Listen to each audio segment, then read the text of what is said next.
ఇంకో కొండ ఏంటంటే ఇది తప్పుడు కొండ. ఏంటిది?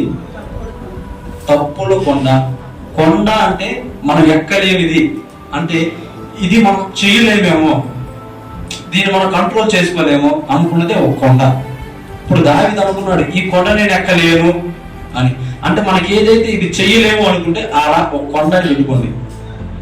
అర్థమైందా?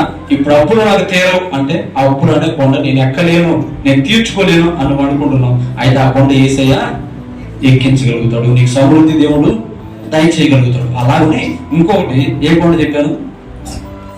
తప్పుల కొండ. ఏంటిది అది? పాపాల కొండ. అంటే ఇది ఎక్కడ ఉండదని అని అనుకోమాకండి. పోయిన జనవరి 1 రోజు మీరు ఎంతమంది ప్రార్థన చేసుకుని ఉంటారు? ఏమని? అయ్యా గడిచిన కాలం చాలు, ఇక మీదట ఆ పని నేను చేయకూడదు. ఏమో ఆ సంవత్సరం నువ్వు ఏ పని చేసావు నాకు తెలియదులే, కానీ ఆ పనులు, ఆ ఛాయలు ఇక మీదట నా జీవితంలో ఉండకూడదు అని ప్రతి ఆదివారం శరీరాత్తల వేసేటప్పుడు ప్రార్థన చేసుకుంటారా, చేసుకోరా? కానీ పాపం చేయకుండా ఉండగలిగారా అంటే మనకి ఇది ఒక పెద్ద కొండలా ఉంది. ఏది? తప్పుడు కొండ, పాపాలు. ఎలా అంటే మనం పాపం చేయకుండా ఉండలేమేమో. సహజంగా మాట్లాడుతుంటారు ఏమనంటే మనం మనుషులం కాబట్టి పాపాలు జరుగుతాయి. ఎందుకు జరుగుతాయి అండి? మనుషులైతే పాపాలు చేసేస్తూ ఉంటారా? అవునా? సరే, మనిషి పాపి పరిశుద్ధులు కాకుండా పరలోకం చేరగలుగుతాడా? మరి జీవితకాలం అంతా పాపాలు చేసేంత బ్రతికేస్తానంటే నువ్వు పరలోకం ఎట్ట చేరతావు? అంతే కదా. దేవుడు ఏమన్నాడు? నేను పరిశుద్ధుడనే ఉండులాగున మీరు కూడా అట్లా ఉంటేనే పరలోకం వస్తారు అబ్బాయి, లేకపోతే లేదని చెప్పాడు కదా.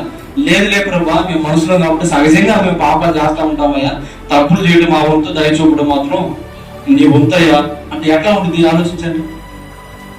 కుదిరే పని ఇది. అంటే ప్రతి వారము మన పాపాలు ఒప్పుకుంటున్నాం, విడిచిపెడుతున్నాం, మరలా అవి చేస్తున్నాం. ఇవే ఒక పెద్ద కొండాలు ఉన్నాయి మనకి. అవునా? అంటే మనం ఎక్కలేకపోతున్నాం, దీన్ని జయించలేకపోతున్నాం అర్థం దానికి.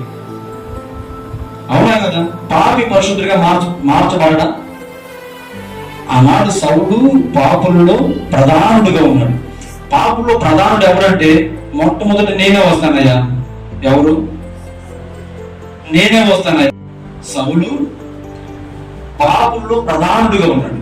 కానీ ప్రభువు దర్శించిన నాటి నుంచి నేటి వరకు ఎలా బ్రతికాడు అంటే పరిశుద్ధులలో ఒకడుగా బ్రతికాడు. ఆయన అంటాడు, నేను క్రీస్తుని పోలి నడిచిన రీతిగా మీరు నన్ను పోలి నడవండి. అంటే దేవుని పోలికలోకి ఒక మనిషి మార్చబడగలడా అంటే పడగలడు. దేవుని పోలికలోకి మనం మారగలుగుతాం. అవునా కదా? అంటే ఇది ఒక కొండ. ఏంటిది? తప్పుల కొండ. ఒకటి అప్పుల కొండ, రెండోది తప్పుల కొండ. ఈ కొండను మనం ఎక్కలేమేమో అనుకుంటాం, కానీ యేసయ్య మిమ్మల్ని ఈ కొండ కూడా ఎక్కించగలడు. దేవుడు ఎక్కించగలడా లేదా? నీకు అసాధ్యమే, కానీ దేవునికి సమస్తము సాధ్యమే. ఇటువంటి అప్పుడు అనుకోవాలి, ఇది అయ్యా నాకు అసాధ్యమే కానీ నీకు సాధ్యమయ్యా. మనం ఎప్పుడు అనుకుంటాం తెలుసా?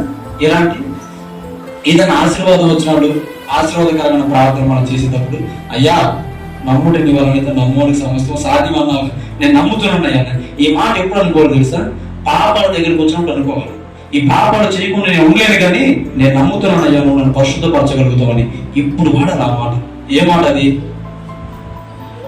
నమ్ముడి నీ వలనైతే నమ్మవానికి సమస్తం సాధ్యం అన్నావుగా, నేను నమ్ముతున్నానయ్యా నువ్వు నన్ను పరిశుద్ధపరచగలవు, పరిశుద్ధంగా నన్ను నీవు నిలబెట్టగలవని. ఇప్పుడు అన్నది ఆ మాట.